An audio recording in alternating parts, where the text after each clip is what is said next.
pledge allegiance to the flag of the United States of America and to the republic for which it stands, one nation, under God, indivisible, with liberty and justice for all. Thank you. Ladies and gentlemen, the Municipal Code Enforcement Board is charged with conducting hearings to determine whether an alleged violation of the city code has occurred. Decisions made by this quasi-judicial board will be based on the evidence and the facts presented tonight. Our meetings are conducted in accordance with Robert's Rule of Order, and each case will begin with the city presenting its evidence of the alleged violation. The respondent will then present his or her case. Both parties will have an opportunity to cross-examine all witnesses. The board members may question any witness. Comments by both parties must be relevant to the case. Persons wishing to speak will be given an opportunity to do so by the chairman and must address the board from the podium after giving their name and address. Upon request, copies of materials submitted by staff are available for review. Board members are reminded to obtain permission to speak from the chair, and questions of the city should be directed to the attorney for the city. At this time, I'll ask before we do that, let's do the ex parte communications. I'll ask the members of the board if they've had any ex parte communications with anyone regarding any matters that are coming before the board this evening. If you've had verbal ex parte communications, please disclose where, when, and with whom those communications occurred, as well as the sum and substance of those communications. If you have received written ex parte communications, please disclose the form of the written communications, who sent you the communications, and the sum and substance of those communications. We'll start at this end. Have you had any ex parte communications? No, I have not. I've not. I have not. I have not. Okay, thank you very much. Next, at this time, I'll ask that all persons who expect to give testimony tonight to be stand and sworn in by the city clerk. Please raise your right hand. Do you swear or affirm that the testimony or evidence you're about to give or present is the truth, the whole truth, and nothing but the truth? I do. Please note that cases may be taken out of order to accommodate respondents, witnesses, and/or staff at tonight's meeting. With that said, we are going to be taking some of the cases out of order. Our first case will be case 3200 on page 2 of page 2 of my agenda. The next case will be the second one in line, 3668. The third case will be case 3899. The fourth case will be 4186. And sir, are you here for the lien reduction? Yes, sir. Okay. You'll be our fifth case. And that, ladies and gentlemen, is case under lien reduction petitions 2440.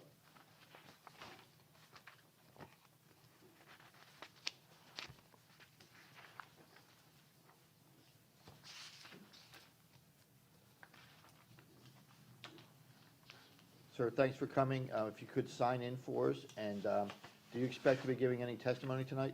Yes. Okay, you'll have to get sworn in then.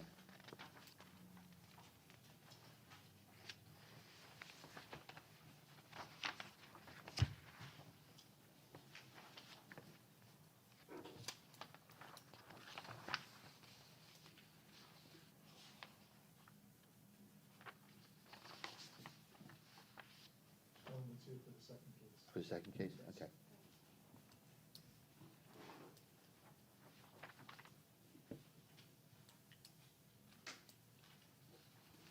Sir, before you sit down, if you wouldn't mind getting sworn in by the city clerk? No, before you sit down, just raise your hand, she'll swear you in. This, over here. Right here. Do you swear or affirm that the testimony or evidence you're about to give or present is the truth, the whole truth, and nothing but the truth? Okay, have all the members received the minutes of the regular meeting held on September 9, 2020? Are there any additions, deletions, revisions? So if the meetings are acceptable, I'll entertain a motion to approve. I move to approve. Second. Motion is second. Any further discussions? Seeing none, all those in favor? Aye. Opposed? No nays. Motion carries unanimously. Motion passes. Okay, on to the first case. Mr. Chair, Yes. If we could we address the next meeting, because if you guys Oh, make sure, findings, yes. you're gonna have a Thank you. deadline date, and Yeah, just for a little bit of clarification, our next meeting would normally be held on November 11th, that Wednesday. However, that Wednesday is actually Veterans Day. So I would need a motion to move that meeting, and the suggested date would be the following day, Thursday, November 12th. So if that's acceptable, I'll entertain a motion. I won't be here. I'm not available that day, so if that matters. It may matter. We'll have to see. But we won't know until we put the email out to see who's going to be here and who can't be here. So if that's the case, and we don't, is there another date that's We- acceptable? I believe we have enough for a quorum. We had 5 saying they We- would we attend the did? next Okay, so meeting. you already polled everybody, right? Yes. Yes. Okay, Yeah. fine. So wherever you're going, have fun. So I still need a motion to approve moving the date from the 11th to the 12th. I, Brandon, I make a motion to move the next meeting from the 11th to the 12th. We have a motion, do we have a second? Second. Motion is second, all those in favor? Aye. Opposed? No nays, motion carries. Meeting will now be held on Thursday, November 12th. Thank you. Okay, first case, 203200, City versus Natalie Anderson. Case number 23200, City versus Natalie Anderson for the property located at 105 Deer Park Avenue. The case is before the board based on alleged violation of Section 8, 28A1, permits application required. The case will be prosecuted this evening by Code Compliance Director Tom Baroni. The city has evidence that the notice of violation and notice of hearing were properly served. Good evening, Tom Baroni, Code Compliance. This case originated on July 8th, 2020, when I noticed construction material in the driveway. I spoke with Natalie Anderson's son, Vincent Hernandez, and I requested that he reach out to the building department to obtain a permit. Later that day, the building official, Amir Anisi, stated that he doesn't think there is a 35-foot setback requirement with a R10 single-family zoning. On July 10, 2020, Mr. Anisi and myself met with Mr. Hernandez, in which Mr. Anisi instructed Mr. Hernandez that he doesn't have the setback requirement, and he could either remove the accessory structure or apply for a variance, which I came back to Mr. Hernandez with an application for the variance. A few conversations later, between the building official and Mr. requesting a more current survey of the property due to the old survey was several years old. On August 6, 2020, a notice of violation was prepared and hand-delivered to Mr. Hernandez with a compliance date of August 20, 2020. As of September 29, 2020, no new survey has been submitted, nor has there been any application submitted to community development. Therefore, this violation was forwarded to the Code Board.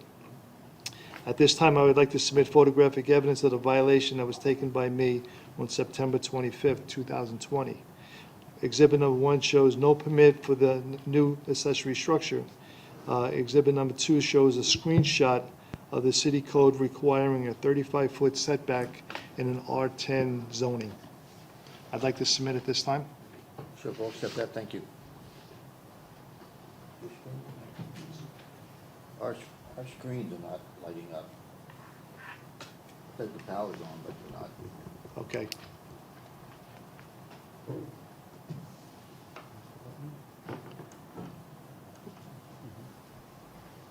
Not the end of the world, but it would be a lot easier if it did.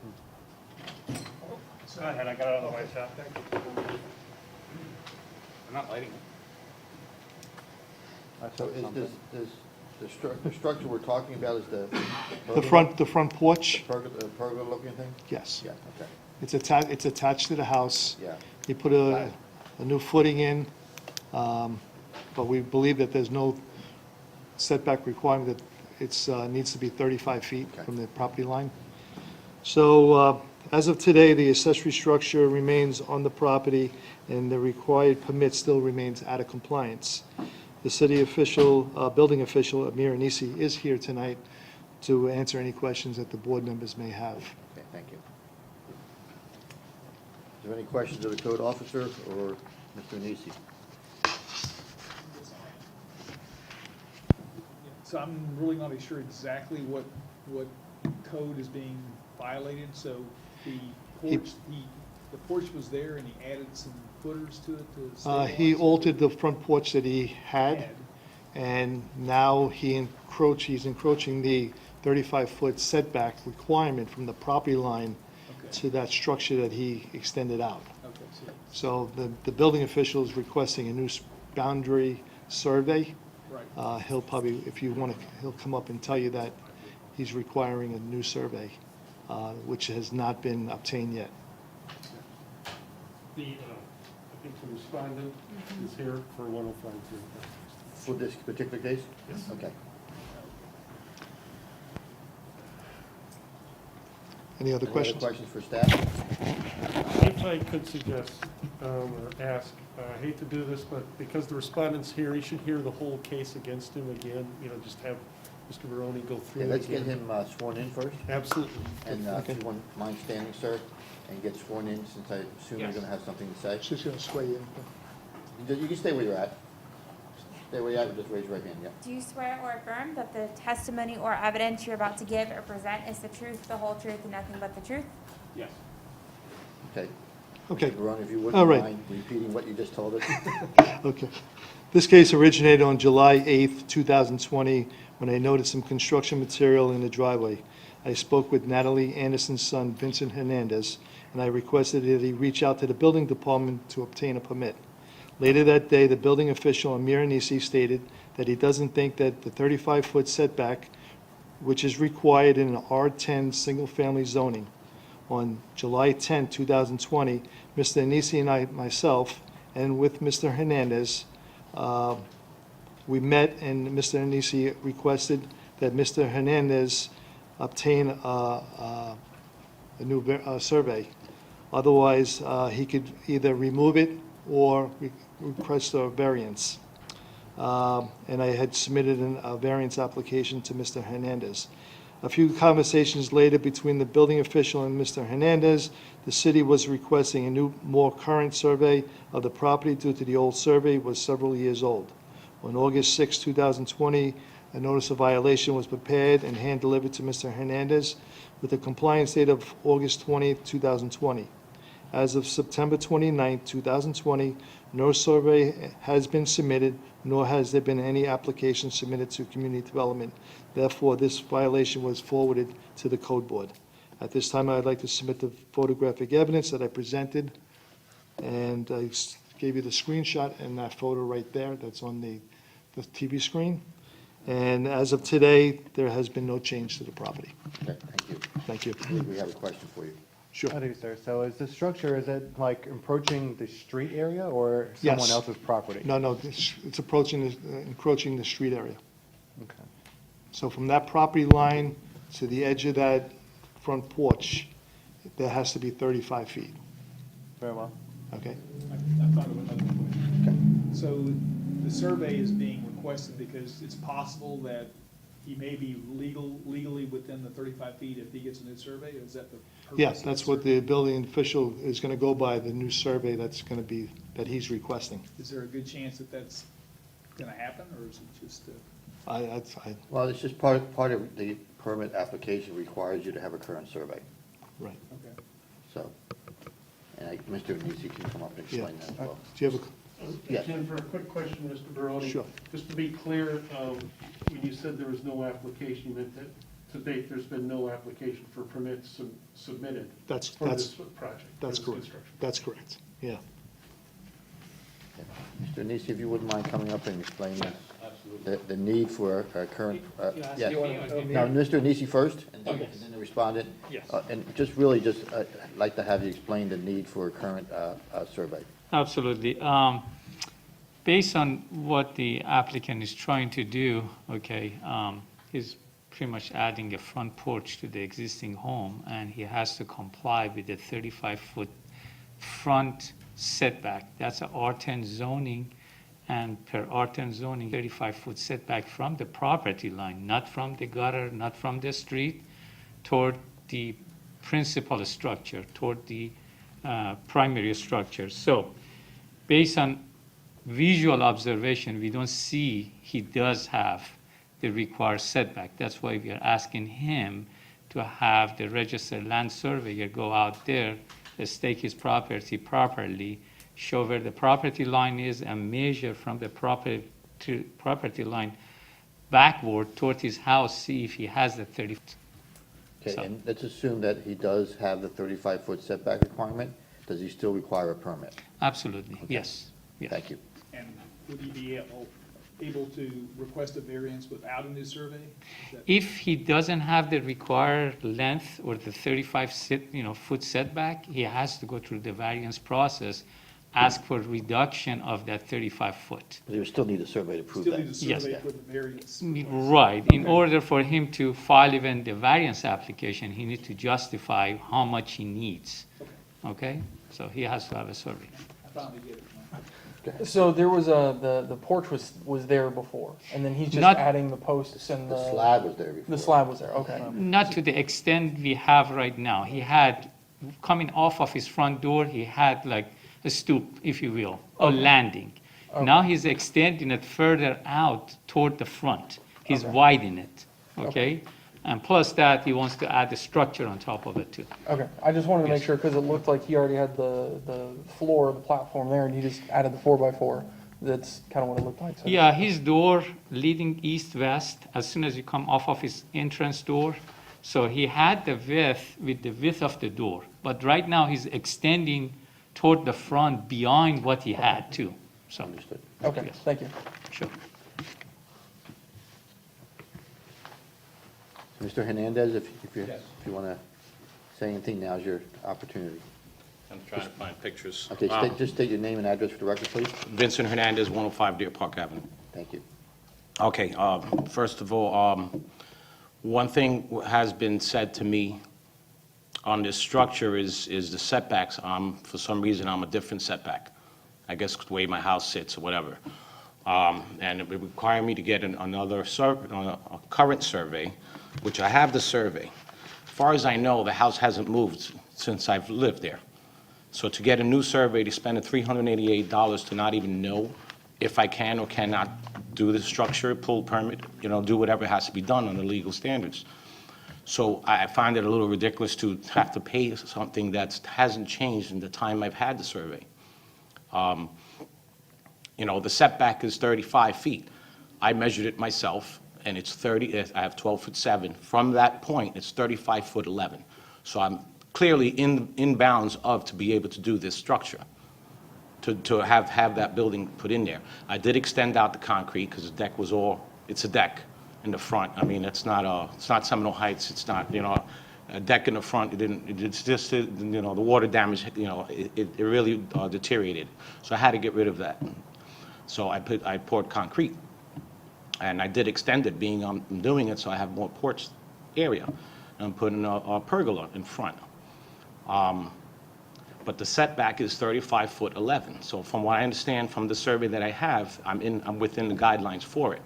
I've applied for the permit, but I've been required to get a new survey, which costs almost $400, to not even know if I can or cannot build this.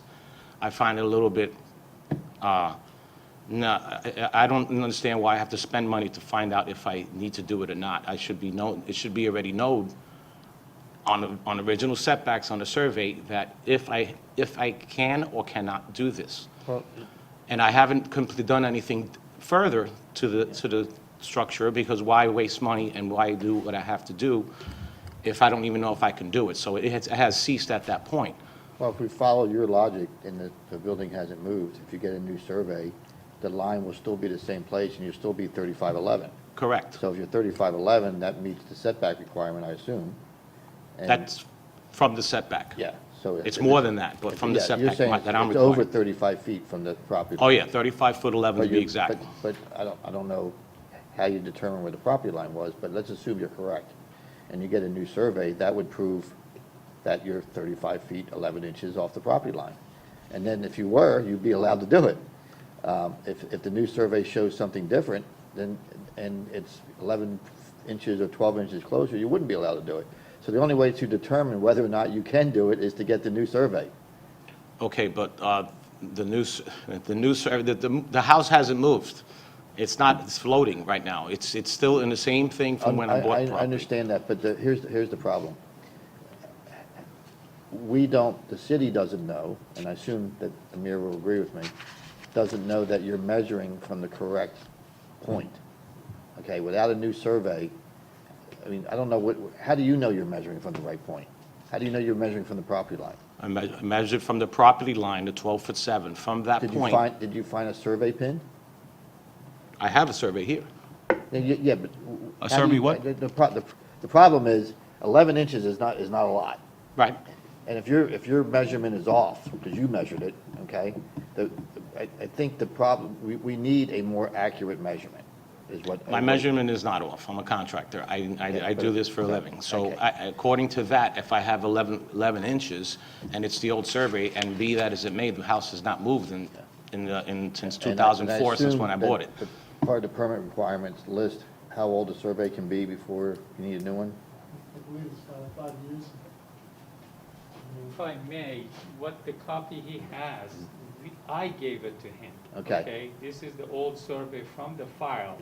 I retrieved the file, I copied it to help him to understand what our request is. His property is on the corner lot, okay, and his house sits at an angle.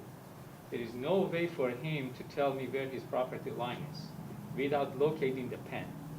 So he's measuring from his house toward the street, where his property Well, line that's is. my point, I'm not yeah, a land yeah, surveyor yeah. to stake it out for him and tell him this is your property line. Right. So without getting a proper survey, there's no way we can confirm it, he has a 35 feet setback. Okay. And the age, what's the age of the old survey, I'm not sure what's the date on it, probably 6, 7 years ago. which is older than Yeah, what's and required? then this survey shows the existing structure. 2000. 2000? So it's 20 years old. And then he's extending beyond the existing Right. house, okay? He's not moving the existing house, the Right. existing house is there, Understood. no problem. But he's adding, he's coming toward the street. So our question it is, you're adding to the existing house, do you have the proper setback? Yeah. And No you can't- way for and us it- to And with know. a 20-year-old survey, you can't tell that. Thank you, And that's the problem. yes. So, okay, we get it, thank you. Anything else you want to?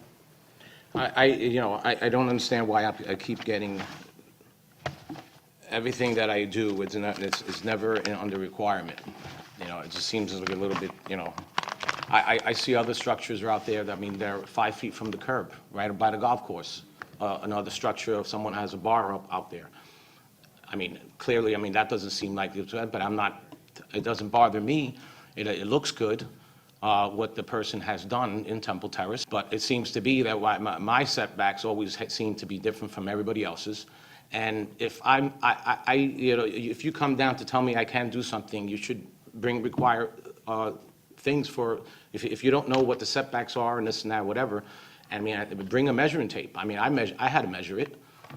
So I measured it to be within guidelines of it. That's with the structure, with the added concrete that I did. That's including that. It's not extending past that. That's up to the end of the cement.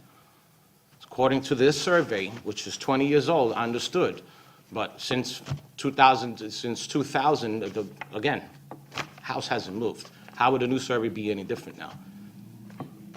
Would that change my setback? If I'm already 12'7", which is more than everybody else's, would it change? Would it be at 18 feet now? I don't.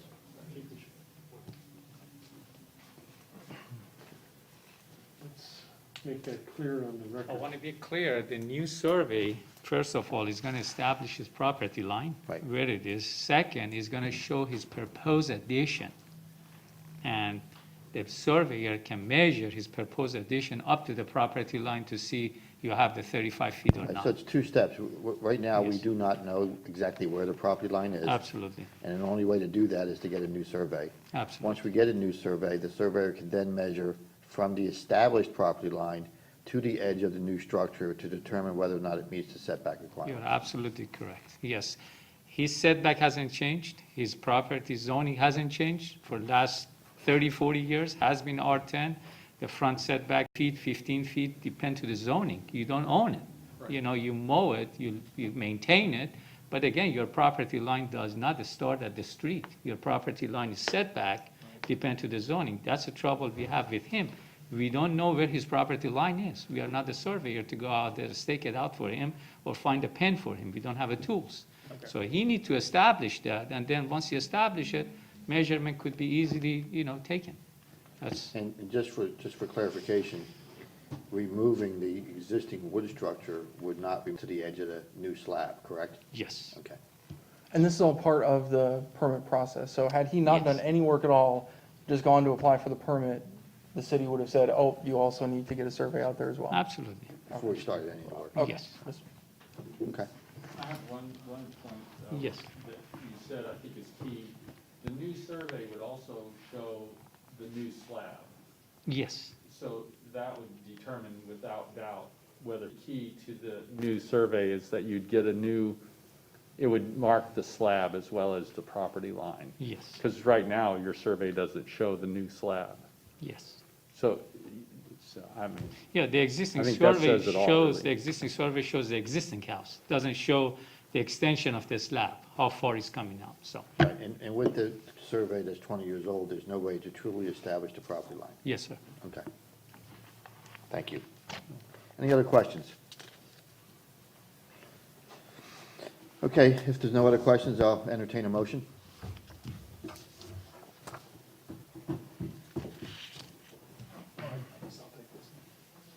Get the ball rolling here.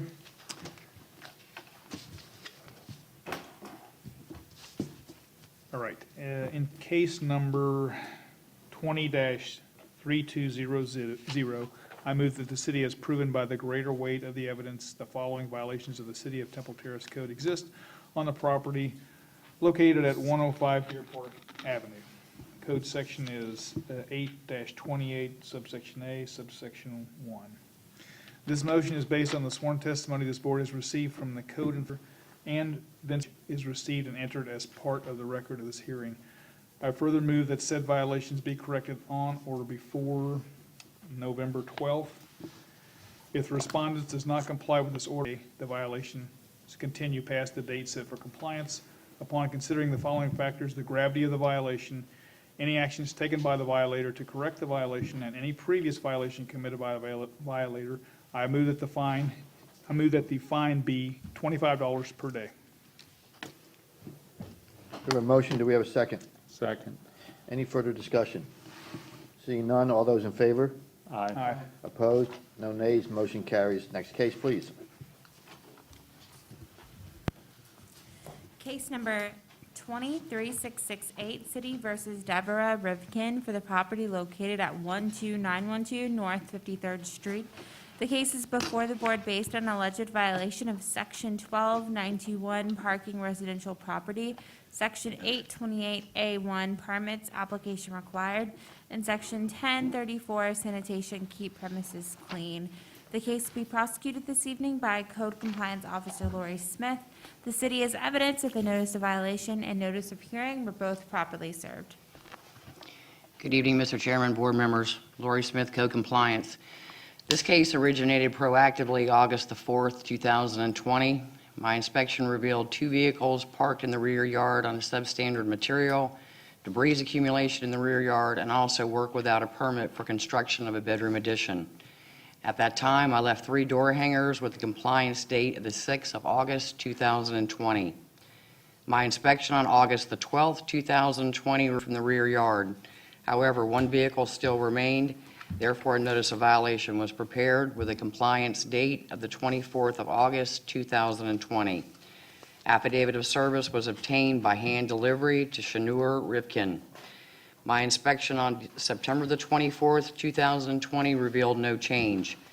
At this time, I would like to submit photographic evidence of the violations that were taken by me September the 26th, 2020.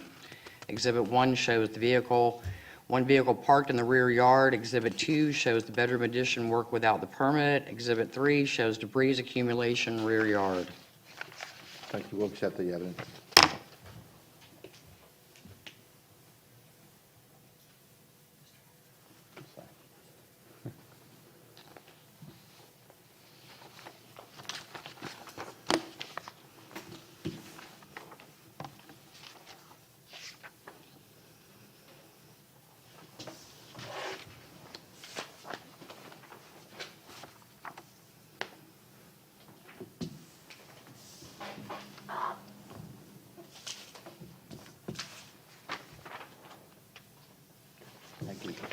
Mr. Chairman, the 2 building inspections were performed in August. The building inspector is requiring 3 permits to be pulled, 1 for the bedroom addition, 1 for mechanical, and 1 for electrical. As of today's date, the debris have been removed from the rear yard, and I would like to submit an affidavit of compliance. However, Mr. Chairman, the necessary construction permit has yet to be obtained from community development, and I am seeking a ruling. Thank you, we'll accept those.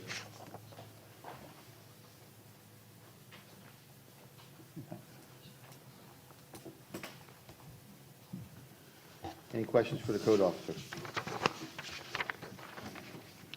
Mr. Chairman, the respondent is here in attendance and would like to address the board. Okay. Approach the podium and state your name and address for the record, please. My name is Rabbi Rifkin. I'm the husband of Devorah Rifkin. We purchased this property about 2 years Your ago. address, please. 12912 North 53rd Street. Thank you. Temple Terrace, 33617. Thank you. Thank you. Property was in a bit of disrepair, and we were out of town when the branch that knocked down the back part of the call it the patio area, and our son was getting married in New York, and because of the corona and everything, we didn't get back till around September 4th, 5th. At that time, we were able to find out what was going on because she had left a letter on the door, and so I proceeded to go ahead and take care of all of these necessary violations. So the cars were removed, as she has testified. The debris was also finally picked up by Temple Terrace on October 5th. So we took care of all of that, and the city left this confirmation. As far as the construction, if we can pull up that picture of I think it was the first picture where the ladder was in the yard, the patio area. Can we, not this was cleared up already. Go back one more. That one. So this is the patio. To your left, you see there's like there's part of the patio which Lori had mentioned to me was cluttered, et cetera, about 9 months ago. And I said that we were going to go ahead and enclose the patio and remove that, but she wanted that it shouldn't be visible. So we did do that, and I moved the patio wall onto the patio a little bit further towards the line of the property where the porch wall is, because that was also something that had been rotted out. That's the door that leads onto the patio. The back part then is where all the rubble had come from when the branch came down during the storm. And so we removed that. I wasn't aware that you need to have a permit for replacing the patio wall. Lori has watched me do this construction for the past 9 months, and no one told me anything that, oh, stop, you can't do that. So finally, when we did receive this, which is dated, the certified copy, September 30th here, September 30th, 2020, so I proceeded to go ahead and take care of all these things. I called Mr. Amir, and he said, you'll need to go ahead and get a permit. Now, I've lived here for 40 years in Temple Terrace, and as I recall from previously, and I'd been told that almost a year ago, that if you're replacing an existing wall or structure because it was, rotted out, or it was termite, which was, if you look at the back picture, you can see one hidden beam still standing there. So I proceeded to go ahead and try and accommodate that we should not see it visibly from the street. When I was told that we needed, so yesterday I submitted a permit. I called Sharon the day before, and she emailed the permit, and we dropped it into one of the bins, I think last night or this morning. And but since I was aware that they wanted, we should have an electrician take a look or whatever, So I went ahead and contacted one of the approved contractors for Temple Terrace, CNC Electric, on 10/2/20, and gave him a deposit of $700 to start taking care of whatever would be needed. He contacted Temple Terrace, and they said, no, we can't let you do any work, even though you're licensed and approved, because there's a stop work order on it. I guess that was in reference to the patio replacement wall that I was doing. So that sort of put it at a standstill, and I'm waiting now to see how we can get that. I don't know why the electrical should be blocked by a licensed contractor approved by Temple Terrace, so that we can move ahead and do what we need to do. And that's about the only thing. I don't know what the mechanical permit, we're not changing anything there mechanically. So that's where it stands. So since we were out of town, so I didn't have the time to be able to go ahead. Then the holidays came along, so I'm now waiting to hear from Amir what permit we need and to go forward with it. And that's about it. Okay, so you filed for 2 permits, correct? I filed the request for the electrical 10/2, and they sent back an email to the contractor. Can I submit this as evidence or whatever? And they said, no, you can't do anything until I go and get a permit. The electrical contractor should get the permit and take care of it, which is what he wanted to do, but they didn't allow him to do that. Okay, so the electrical contractor tried to pull a permit, and the city said no because there's a stop work order on it. Right. But you said, so I'm assuming there's just a general building permit, electrical permit, and a mechanical permit. I think there's, I don't know what a mechanical permit refers to. Okay, so we'll deal with that in a second, but I just want to try to get the timeline right. Yes. Have you submitted for a general building permit? Yes, I gave it in yesterday. Okay, so you get that in yesterday. So I think, I have a copy of it. okay, great. So you submitted that. I guess once they mirror. They'll tell me what they need, I'll be able to submit it to That's what I'm them. trying to figure out. Okay. Yes. Amir, if you wouldn't mind coming up for a minute? Yes. Should I sit down now, or? Yeah, you can for the Propose? moment. We may call you back up, but thank you. Sure. Just so the board understands the timeline, he said he submitted his general building permit. Let's assume that goes through properly. And will that lift the red tag on the project? Well, I would like to make some correction. He dropped Okay. an application yesterday or today, Last night, and it's just 2-page application with no attached drawing and nothing. Okay, so So this is, it's incomplete. we cannot even process this. Okay, Okay. so This you is, need- this is his writing. This is what he dropped off in the front. okay.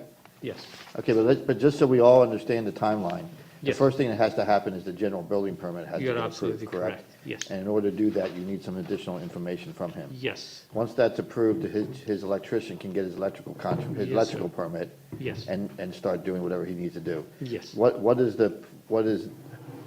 work did you see or hear about or whatever that would require the mechanical permit? If he's making that a space as a conditioned space, he has to have some form of a ventilation and mechanical equipment in there. Pardon, I couldn't hear that. He's saying if that's a conditioned space, air conditioning, heat, No, it's not. then, Just the patio.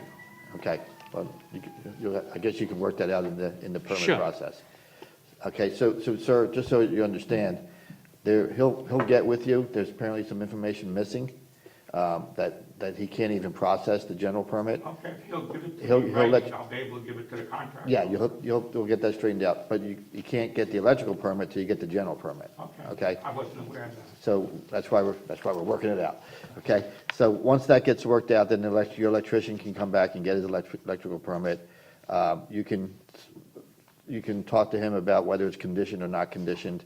If it is conditioned, you'll need a mechanical permit, and then you can move forward, okay? But you'll have to get, the starting point is getting all the information together to get the required general construction permit. Sure.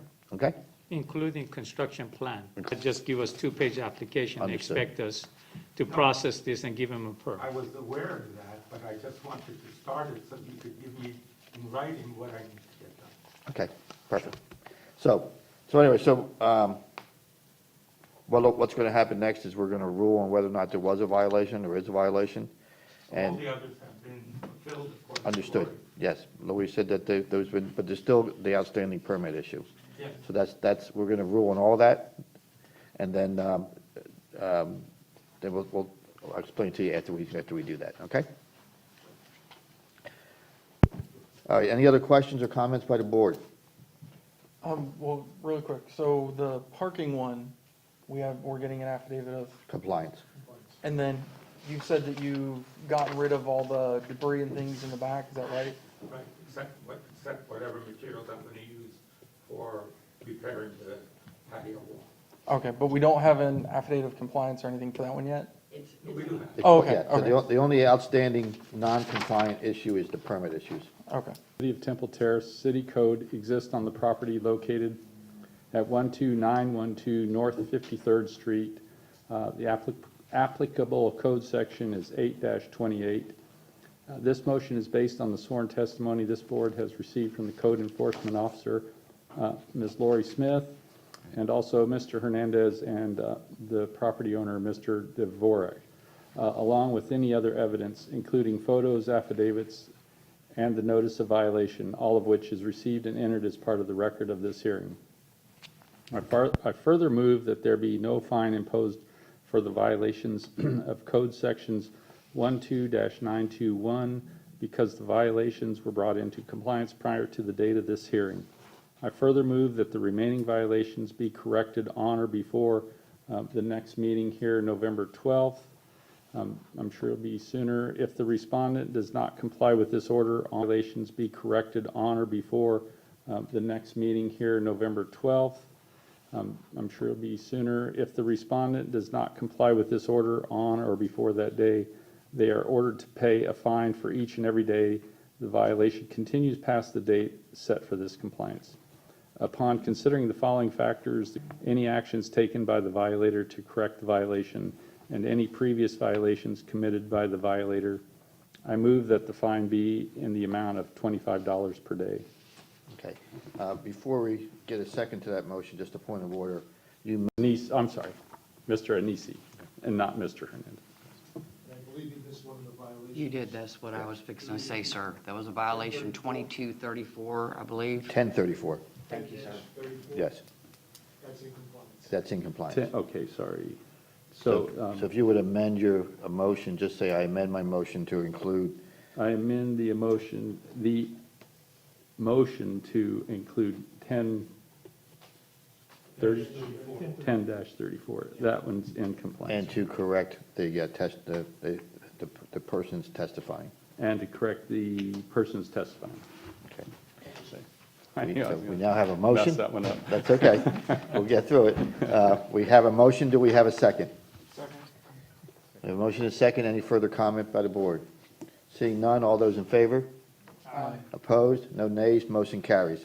So what happens now, sir, is you've been found not guilty of two of the code violations and found that you are in violation of one of the sections, the permit application section.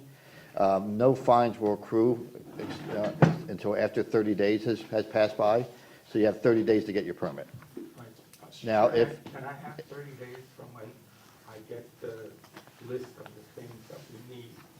in well, writing? that's what I was going to say. If for any reason it's taking you longer than 30 days to actually get the permit, you can come back to us next month and explain what the circumstances are, and the board will hear that and may or may not give you an extension on that.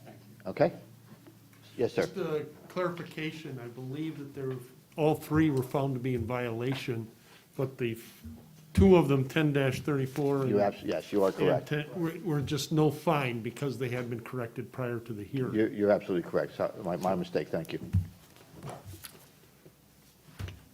Okay, next case, please. Case number 23899, City versus Sweetwater Group LLC for the property located at 309 South River Hills Drive. The case is before the board based on alleged violation of Section 10-4B7 nuisance other maintained. The case will be prosecuted this evening by Director Tom Baroni. The city has evidence that the to advise him that the tree needs to be removed. After a few months, the city arborist did notify code staff about the nuisance tree. I reached out to the owner on August 17th, 2020, and requested corrective action on the nuisance tree. I left a phone message and gave him 3 weeks to bring the property into compliance. On September 16, 2020, since I did not receive any updates on the removal of the tree, I prepared a notice of violation with the compliance date of September 28, 2020. Since the property was a vacant lot, I posted the notice at the property line and requested copies to be sent out certified in first-class mail. I also requested a copy to be. I did receive 2 phone calls from the owner. He stated due to the amount of rainfall that we had this summer, his tree company was told that the grounds were too wet for his machines to get back there to remove the tree. When I spoke to him on the second occasion, he advised me that the vacant lot I also advised him that the vacant lot needed to be mowed. At this time, I would like to submit photographic evidence of the violation that was taken by me. Shows the tree set back off the roadway. Exhibit number 2 shows the orange ribbon attached to the tree that is dead. I'd like to submit it as evidence. We'll accept those, thank you. Thanks.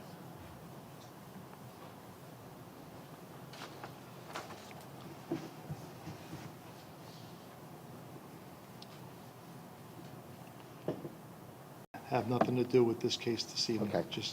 That was just my conversation with Just the him. tree. The city arborist was going to be here this evening if you had any questions, but the tree has been cut down, so the nuisance of the tree is no longer present. Okay. So I'd like to submit an affidavit of compliance. Thank you. We'll accept that. And if you have any questions for me, I'll be willing to answer. Thank you. Do you have any questions for the code officer Baroni? Appear to be Thank you. none. Thank you. Thank you. If there's no other questions, I'll entertain a motion. Thank you. In case number 20-3899, I move that the city is proven by greater weight of evidence that the following violations of the City of Temple Terrace Code did exist on the property located at 309 South River Hills Drive. Violations section 10-4, subsection B, subsection 7.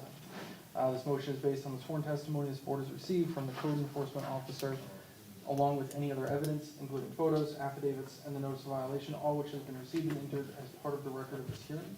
I further move that there be no fine imposed because the violations were brought into compliance prior to the date of this hearing. Thank you. We have a motion. Do we have a second? Second. Any further discussion? Seeing none, all those in favor? Aye.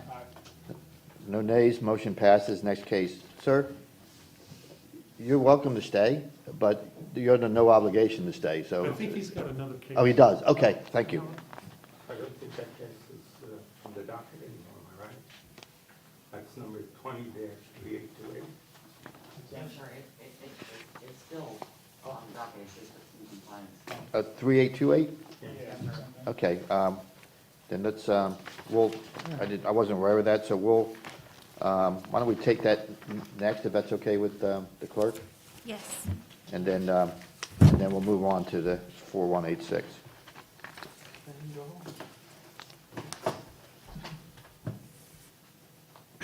Okay. Okay? Case number 23828, City versus Young Israel of Tampa, Inc., for the property located at 13207 North 52nd Street. Case is before the board based on alleged violation of Section 22344, subsection 2, unauthorized accumulation, and Section 12860, inoperative vehicles, outdoor storage equipment. The case will be prosecuted this evening by Officer Lori Smith. The city has evidence of the notice of violation and notice of hearing were properly served. Good evening again, Mr. Chairman, board members. Lori Smith, Code Compliance. This case originated proactively August the 13th, 2020. My inspection revealed an inoperable vehicle, no tag, parked in the front yard of the residence and debris accumulation on the rear patio. That time, I left 2 door hangers with a compliance date of August the 18th, 2020. My inspection on the 28th of August 2020 revealed some of the debris on the rear patio had been removed. However, the inoperable vehicle with no tag was still present in the front yard. Therefore, a notice of violation was prepared with the compliance date of September the 9th, 2020. Affidavit of service was obtained by hand delivery to the homeowner, Uriel Rivkin. My inspection on September the 28th, 2020 revealed no change. At this time, I would like to submit photographic evidence that was taken by me on the 28th of August 2020 and the 28th of September 2020 showing the violations. Exhibit 1 shows the debris accumulation on the rear patio. Exhibit number 2 shows the inoperable vehicle with no tag in the front yard. We'll accept those, thank you. Thank you.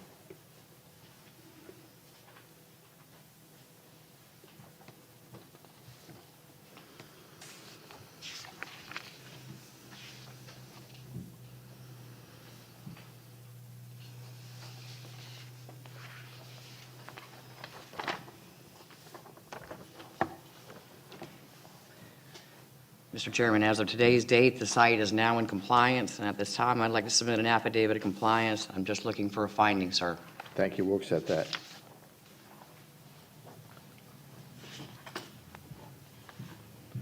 Any questions for the code officer?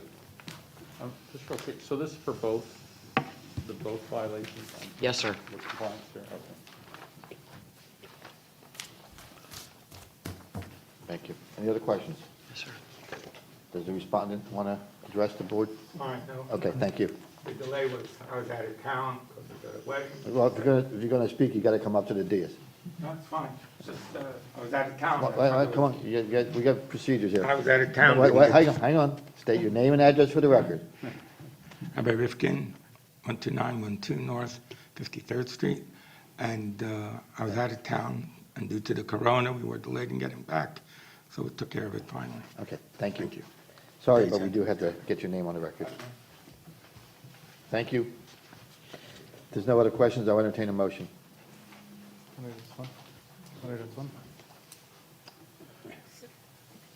In case number 20-3828, I move that the city has proven by a greater weight of the evidence the following violations of the City of Tipple Terrace code did exist on a property located at 13207 North 52nd Street in Tipple Terrace. This motion is based, this board has received from the code enforcement officer, along with any other evidence, including photos, affidavits, and the notice of violations, all of which received and entered as part of the record of this hearing. I further move that there be no fine imposed because the violations were brought into compliance prior to the date of this hearing. Thank you. We have a motion. Do we have a second?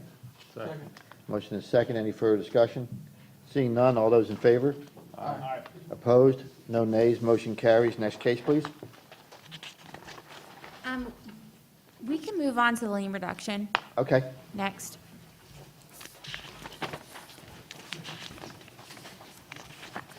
And Director Brony will be presenting that. Okay, so case 172440. Yes. Thank you.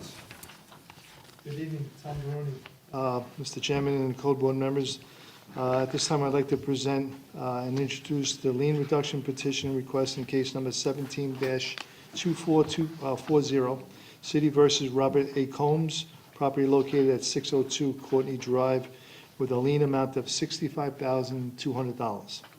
This case Mr. originated proactively Mr. Barone, back.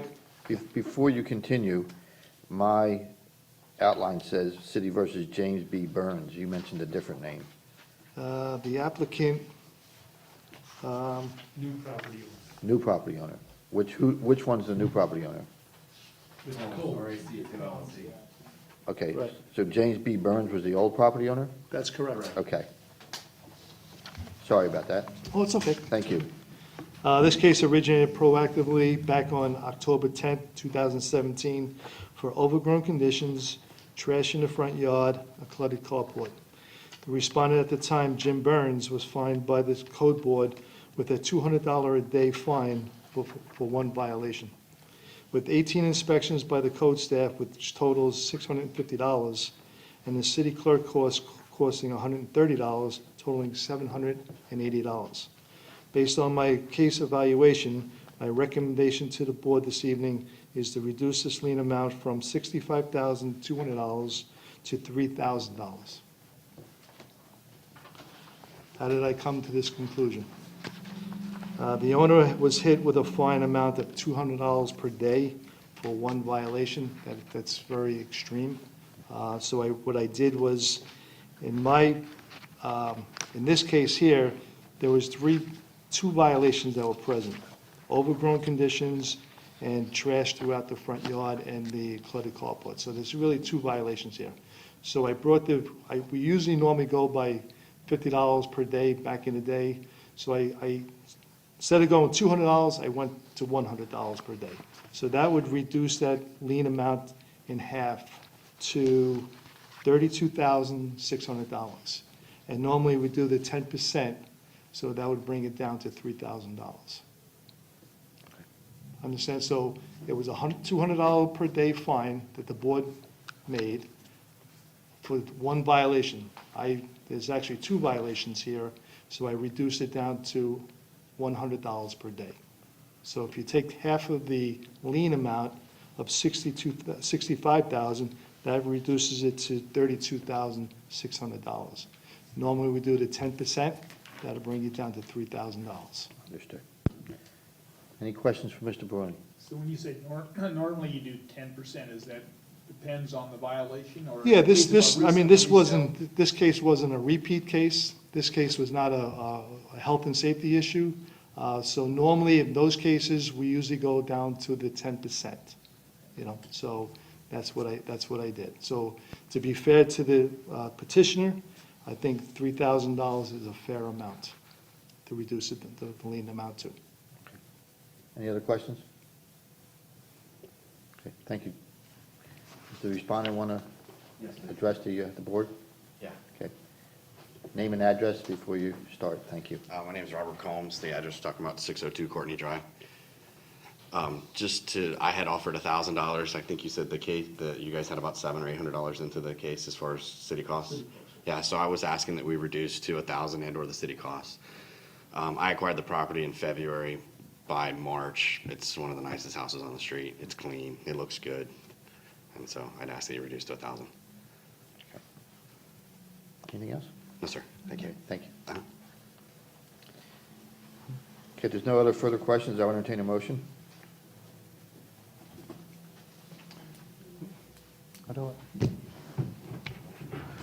In case number 17-2440, for the property located at 602 Courtney Drive, I hereby move that the board recommend to the city that the lien be reduced from $65,200 down to $1,000. Contingent upon the lien being paid within 30 days of the council's decision, or it would revert to the original amount of, let's just say $30,000. No, the original amount was No? $65,200. Original amount of $65,000. 200. All right, $65,200. And the city is authorized to enforce this fine in accordance with the law. Thank you. We have a motion. Do we have a second? I'll second that. Any further discussion? Seeing none, all those in favor? Aye. Opposed? No nays, motion carries.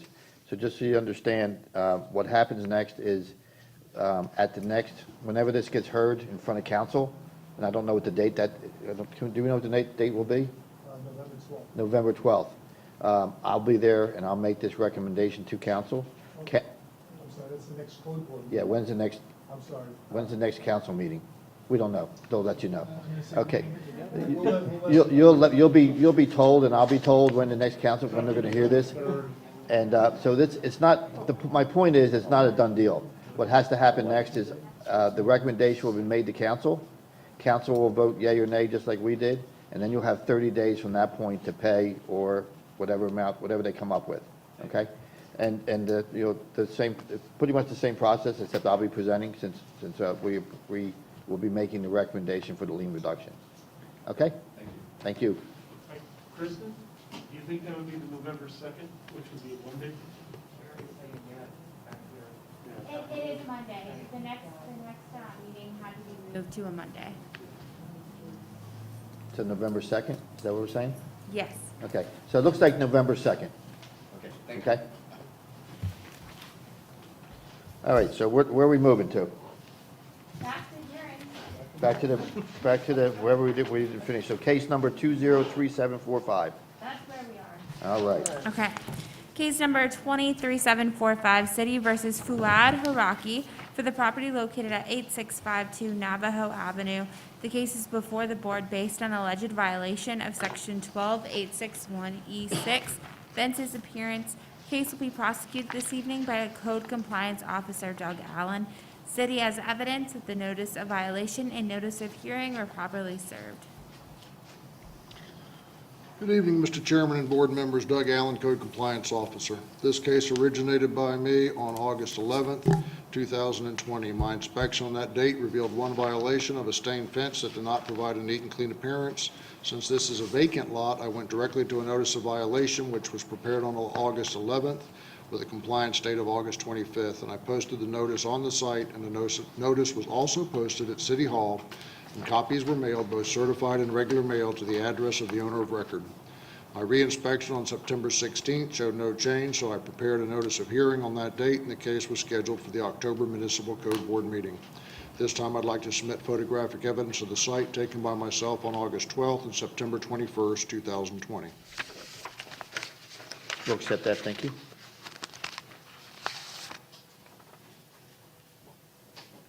Thank you.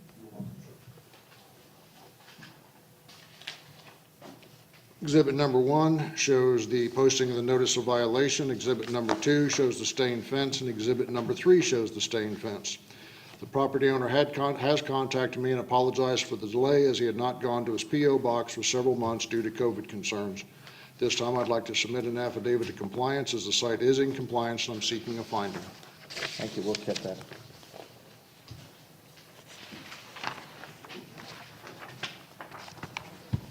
Okay, any questions for the code officer? Seeing none, I'll entertain a motion.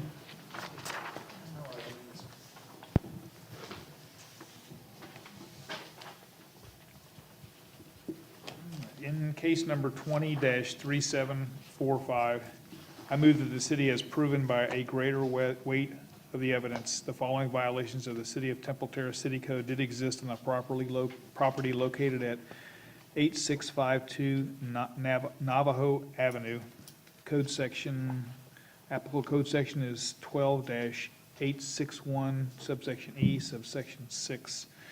This motion is based on the sworn testimony this board has received from Code Enforcement Officer Allen, along with any other evidence, including photos, affidavits, and the notice of violation, all of which is received and entered as part of the record of this hearing. I further move that there be no fine imposed because the violations were brought into compliance prior to the date of this hearing. We have a motion, do we have a second? Second. Any further discussion? Seeing none, all those in favor? Aye. Opposed? No nays, motion carries. Next case. Case number 23898, City versus MC2 Innovations, Inc., for the property located at 502 Courtney Drive. The case is before the board based on alleged violation of Section 810214A, fences maintained in good repair. The case will be prosecuted this evening by Director Tom Baroni. The city has evidence that the notice of violation and notice of hearing were both properly served. Good evening, Tom Baroni, Code Compliance. This case originated by a citizen complaint that I received by email on August 15, 2020, that his neighbor's fence was leaning and falling apart. Jose Silva visited the property on August 17, 2020, and noted that the wood fence was in disrepair. That same day, a notice of violation was prepared by Jose with a compliance date of September 1st, 2020. Officer Silva did post a notice letter at the front door to the home being unoccupied. He also requested copies to be sent out certified in first-class mail. He also requested a copy to be posted at City Hall for the 10-day requirement. The last week of August of this year, this case was handed over to me from Inspector Silva to me for me to follow up with this violation. My inspection on September 24, 2020 noted that the fence was still leaning and the fence gate was still in disrepair. At this time, I'd like to submit photographic evidence of the violation that was taken by me. Exhibit number 1 shows the notice letter posted at the front door by Inspector Silva. Exhibit number 2 shows the rear wood fence leaning over, and exhibit number 3 notes the wood fence gate on the east side in disrepair. I'd like to submit. We'll accept those, thank you.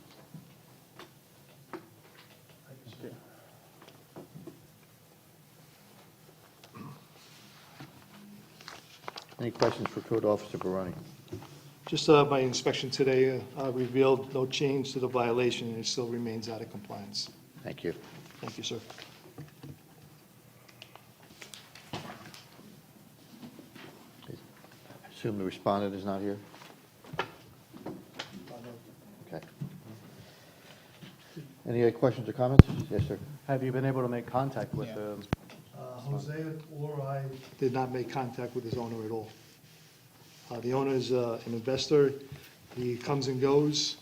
He has contractors there working on the property, but I have not seen him at all. Any other questions? Seeing none, I'll entertain a motion. I'll make a motion. Thank you. In case number 203898, I move that the city has proven by a greater weight of the evidence the following violations of the City of Temple Terrace City Code exist on the property located at 502 Courtney Drive. The applicable code sections are 8-102, subsection 14-A. This motion is based on sworn testimony this board has received from the code enforcement officer, Mr. Barone, along with any other evidence, including photos, affidavits, and the notice of violation, all of which is received and entered as part of the record of this hearing. I further move that said violations be corrected on or before November 12th. If the respondent does not comply with this order on or before that day, they are ordered to pay a fine for each and every day of the violations continue past the date set for compliance. Upon considering the following factors, the gravity of the violation, any actions taken by the violator to correct the violation, and any previous violations committed by the violator, I move that the fine be in the amount of $50 per day. We have a motion. Do we have a second?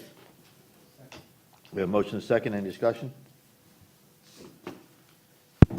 Just curious though, for a single violation, why you, Because of the disruption to the neighbors and the state of that fence is so bad, that really needs to be looked at. I mean, so something needs to get their attention.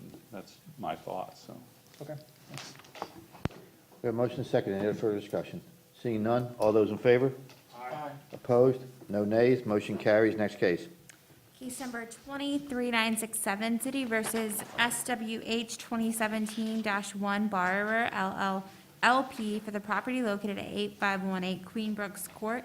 Cases before the board based on alleged violation of Section 10(3)B sanitation grass weed, Section 8(102)13B exterior walls maintained in good repair, and Section 8(102)18A sanitation shared area maintained in good repair. Case will be prosecuted this evening by Code Compliance Officer Doug Allen. City has evidence that the notice of violation and notice of hearing were both properly served. Good evening again, Mr. Chairman and board members. Doug Allen, Code Compliance Officer. This is a case originated by me on August 19th, 2020. My inspection on that date revealed 3 violations: stained exterior walls, overgrown conditions, and unmanicured vines on the exterior walls. Since this is a rental property, I went directly to a notice of violation, which was prepared on August 19th with a compliance date of September 3rd, 2020. I posted the notice at the site as well as at City Hall, and copies were mailed, both certified and regular mail, to the address of the owner of record. My reinspection on September 17th revealed that the site was not in compliance, so a notice of hearing was prepared on that date, and the case was scheduled for the October Municipal Code Board meeting. This time, I'd like to submit photographic evidence of the violations taken by me on August 20th and September 21st, 2020. We'll accept those. Thank you. Thank you.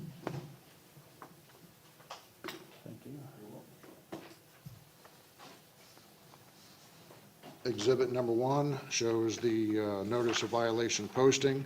Exhibit number 2 shows the stained walls. And exhibit number 3 shows the unmanicured vines on the exterior walls. I've had no contact from anyone with an interest in the residence. The site is in compliance with one of the violations, the unmanicured vine, Section 8-102-18A.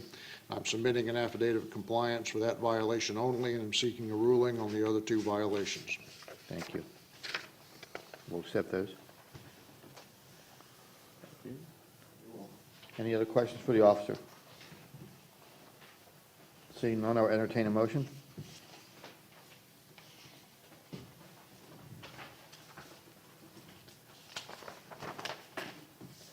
Anyone? Thank you.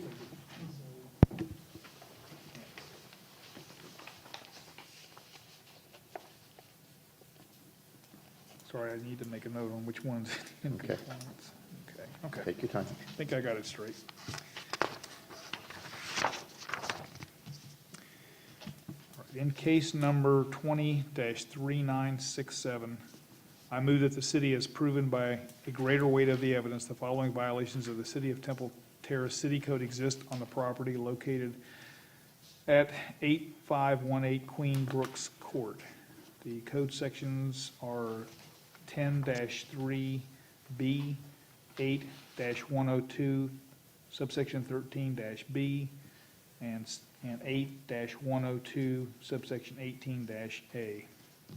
This motion is based on the sworn testimony this board has received from Code Enforcement Officer Allen, along with any other evidence, including photos, affidavits, and the notice of violation, all of which is received and entered as part of the record of this hearing. I further move that there be no fine imposed for the violations of Code Section 8-102, subsection 18-A, because the violations were brought into compliance prior to the date of this hearing. I further move that the remaining violations be corrected on or before November 12th.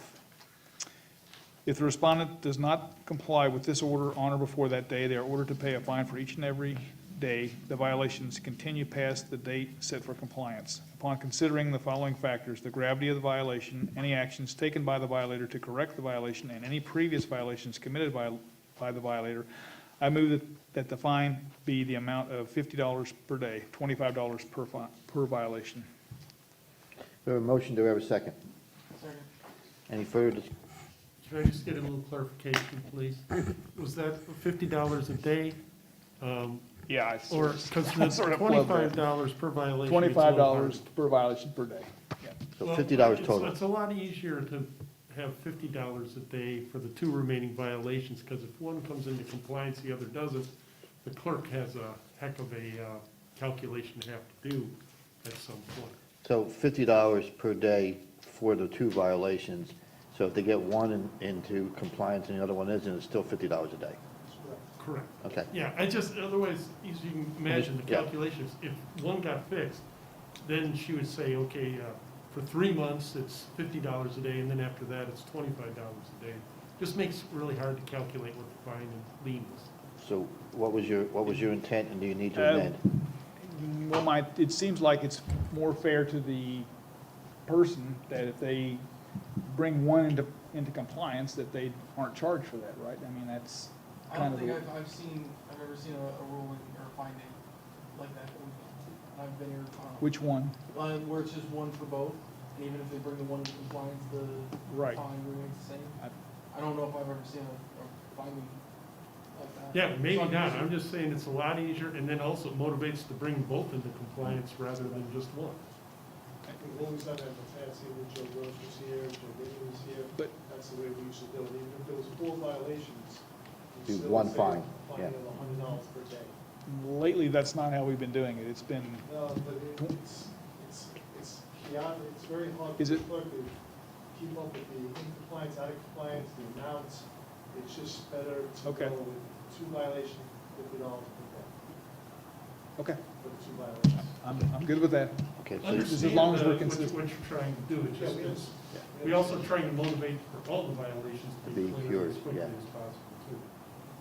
Okay. Okay, I'll And so- amend So it it's to. amended so that it's $50 per Per day day. for both of the violations. Okay. So we have a motion, we have a second. Any further discussion? Seeing none, all those in favor? Aye. Who made the second? Is that you?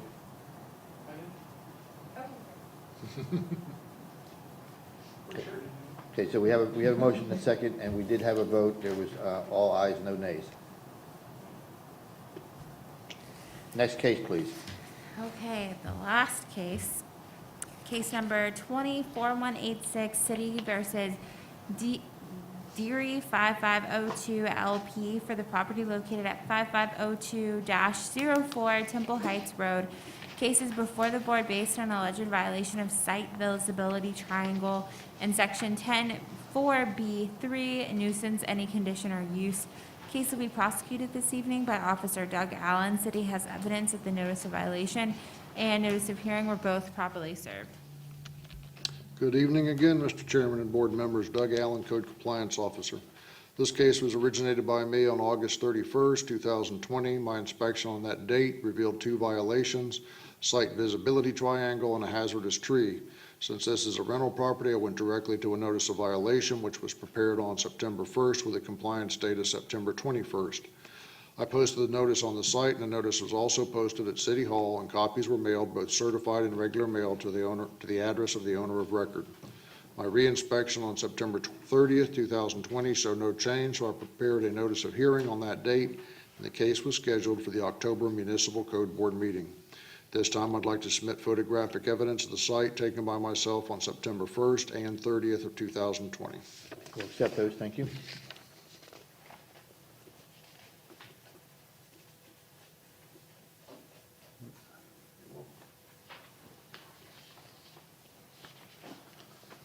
Exhibit number 1 shows the posting of the notice of violation. Exhibit number 2 shows the hazardous tree, and exhibit number 3 shows the hazardous tree. The property owner has contacted me and brought the site visibility triangle into compliance and has scheduled the removal of the dead tree with the tree service, but that portion is not yet completed. But the owner has assured me that the tree will be removed before the November Code Board meeting. I'd like to submit an affidavit of compliance for the site visibility triangle, and I'm seeking a finding for that violation and a ruling for the hazardous tree violation. We'll accept those, thank you.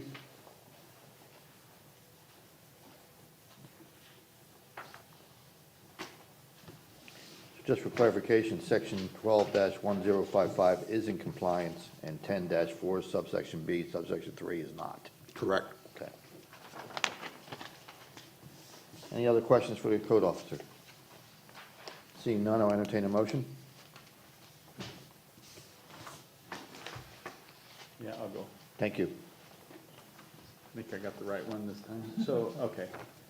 In case number 24186, I move that the city has proven by a greater weight of the evidence the following violations of the City of Temple Terrace City Code exist on the property located at 5502 Temple Heights Road. And the applicable code section that is not in compliance is 10-4, parenthesis B, subsection 3. This motion is based on the sworn testimony this board has received from the code enforcement officer, Mr. Allen, along with any other evidence, including photos, affidavits, and the notice of violation, all of which is received and entered as part of the record of this hearing. I further move that there is no fine imposed for the violations of code sections 12-1055 because the violations were brought into compliance prior to the date of this hearing. I further move that the remaining violations be corrected on or before November 12th. If the respondent does not comply with this order on or before that day, they are ordered to pay a fine for each and every day the violations continue past the date set for compliance. Upon considering the following factors, the gravity of the violation, any actions taken by the violator to correct the violation, and any previous violations committed by the violator, I move that the fine be in the amount of $25 per day. Okay, just a point of order before we get a second. The site of the violation shown on my records is 5502-04. I'm not sure if that's pertinent or not. Is it 3 lots?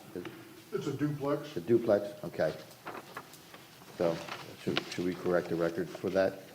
I would, please. Okay. So- So if you would amend your motion to include the proper address of 5502-04. Okay, yeah, I was confused on that because the one side of the page says 5502. So I amend the the motion for the correct address as 5502-04 Temple Heights Road. Thank you. We have a motion. Do we have a second? A second. Motion is second. Any further discussion? Seeing none, all those in favor? Aye. Opposed? No nays, motion carries. Okay, that finishes up our regular cases, and we're now moving on to unfinished business. Okay. Case number 201531, City versus Vincent R. and Cynthia J. Atkins for the property located at 5513 Temple Heights Road. The deadline for compliance is tonight at midnight. Case number 202290, City versus Pascal G. Felix for the property located at 417 Bellevue Avenue. An affidavit of compliance was submitted by Director Baroni for sections 104B1, 12102, 14A, and 1034 dated September 10th, 2020. Case number 22547, City versus MC2 Innovations, Inc. for the property located at 502 Courtney Drive. An affidavit of compliance was submitted by Director Baroni for section 828A1 dated September 30th, 2020. And then we'll go on to the liens list review. Okay? We do have one case in compliance, 2190, City versus Amar and Ria El Jabali for 7460 Terrace River Drive. And then all of the others are still out of compliance, so that includes case number 080292, City versus Christopher B. York, 7604 Leon Avenue. Case number 152510, City versus Coy Lee Berry Jr., 10014 North 52nd Street. Case number 162397, City versus Dudley A. Black, 9408 Hidden Ridge Place. Case number 172613, City versus Dudley A. Black, 9408 Hidden Ridge Place. Case number 172746, City versus James Stevens Johnson and Glenda Johnson, 104 Holland Avenue. Case number 172786, City versus Anthony D. and Marcina L. Bobo for 7501 Okeechobee Court. Case number 194940, City versus Robert and Lisa M. McNeil, 9406 Hidden Ridge Place. And case number 200235, City versus 2018, I.H. Barrer LP, 48748 Morrison Oaks Court. And that's it. Okay, thank you. We talked about the November meeting date. I did want to mention one thing before we adjourn. The issue that came up tonight with the way to calculate the fines, I can tell you that for the times that I was chairman before, that we've always done a lump sum type fine. And again, as the attorney for the city mentioned, it does ease the clerks and everybody's calculation of the fine and provides additional incentive for the respondent to clear up all the violations and not kind of cherry pick which ones he's going to take care of. Just wanted to mention that so you guys know the history. Any other new business? I just had one question. I had an extra, maybe I missed an announcement at the beginning of the meeting, but there was another notice of violation in my packet, What case number? 20-4140. I do have an answer. That was pulled, your packets were ready before the agenda went out, and so they were already in the mail when we pulled that case off the agenda, because it was in compliance. Thank you. Glad you're reading it. Any other new business for discussion? In that case, I'll entertain a motion to adjourn. Move to adjourn? Motion, we have a second? Second. Motion is second. Any further discussion? Seeing none, all in favor? Aye. We are adjourned. Thank you, gentlemen.